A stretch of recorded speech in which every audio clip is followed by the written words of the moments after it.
Hi, welcome back to Dee Kitchen. Today I'm going to show you how to make my version of enchilada casserole. A lot of people like to roll their enchiladas. I don't. I find that when I make a casserole version, it lasts longer with my three guys. So right now I'm cooking the meat and browning it in the skillet. I put a little olive oil in there, and so I'm browning that, and that's the first step. I am a southern girl. I do live in Texas, Houston, so I would say my version would probably be considered Tex-Mex. Alright, you're browning your meat with some Worcestershire sauce, your seasoning, which is your red pepper, a little paprika,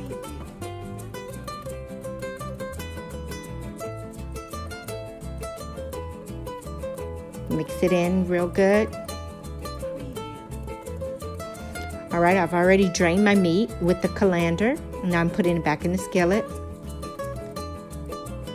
I'm adding about a half a cup of my green and white onions with bell peppers, a little garlic, and parsley. I'm using vegetable broth. You can use beef broth. I prefer vegetable broth. About a half a cup.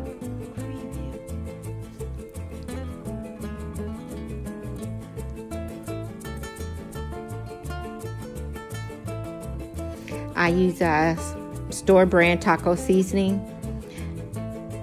I'm going to put a little bit in at a time. Mixing it very well. My stove is on low.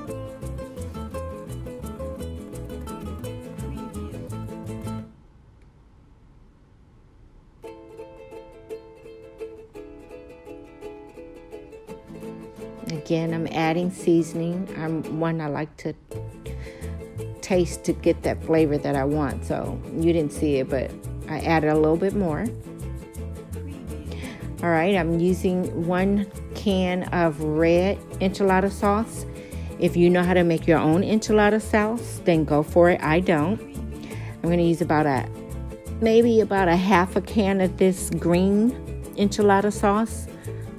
I like to mix my red and green enchilada sauce. Some people just use green for chicken enchiladas. I like it in my beef enchiladas. Stirring it.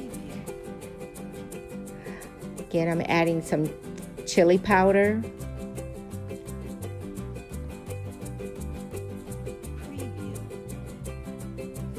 Some more of the taco seasoning.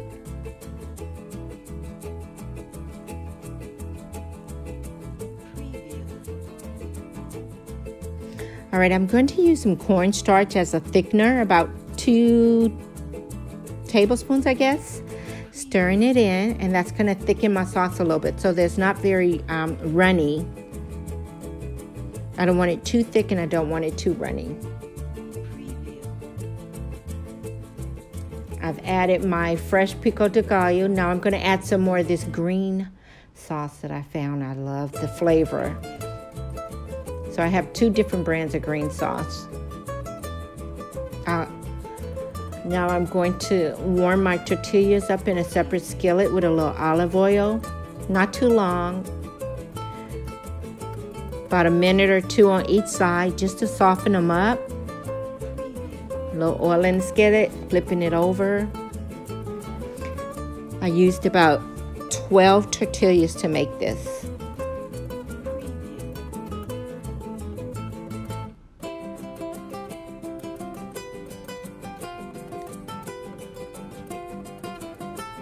All right, I'm going to use about 1/3 of this can of chipotles. It gives it that nice kick that I like to have in my enchiladas. If you like the heat and you want to bring it, use the whole can. I personally just used about 3 of the chipotles out of there. I've ladled the bottom of a baking dish with the red salsa sauce. Then I laid my tortillas down, and then I'm covering it with meat sauce.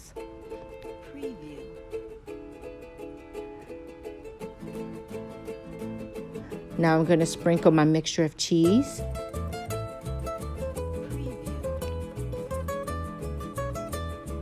Now I'm repeating the process. I use a total of 5. You see I have 4 overlapping, and then I broke one in half. And I'm doing the process again. You want to cover your tortillas so that they're not dry and hard.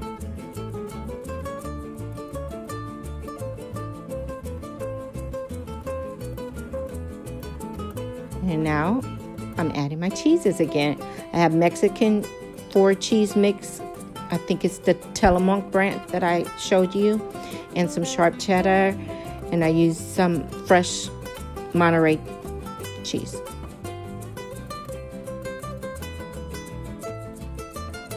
So you keep layering it based on the depth of the pan that you use.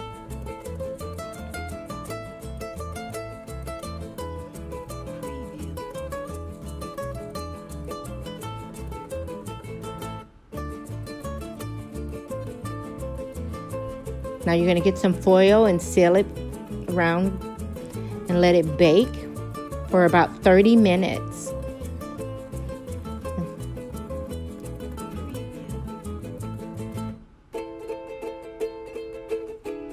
And that's so that your cheeses are good and melted. And let's see. There it is. Oh my. Is that beautiful or what?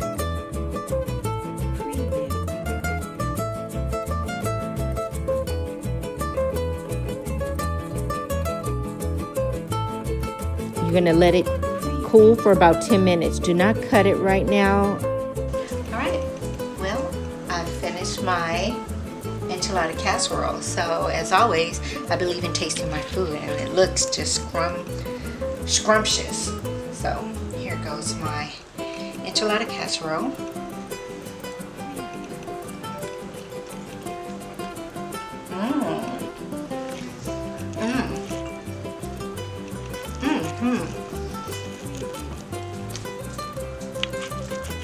Pretty good. It's delicious, actually. So I like to make casserole as opposed to individually rolled enchiladas. I think a casserole goes farthest in my house than individual. The flavors are on point. It's delicious. I put together my own little version of Spanish rice, my cream, refried beans. Just get a can of refried beans. I touch it up with my little secrets. Here's a southwestern salad with romaine lettuce and coleslaw. I got that from the store, and I hooked up a little dressing to go with it. So dinner's done. Thanks for joining me, and don't forget to hit subscribe, and I'll be back soon. Thank you.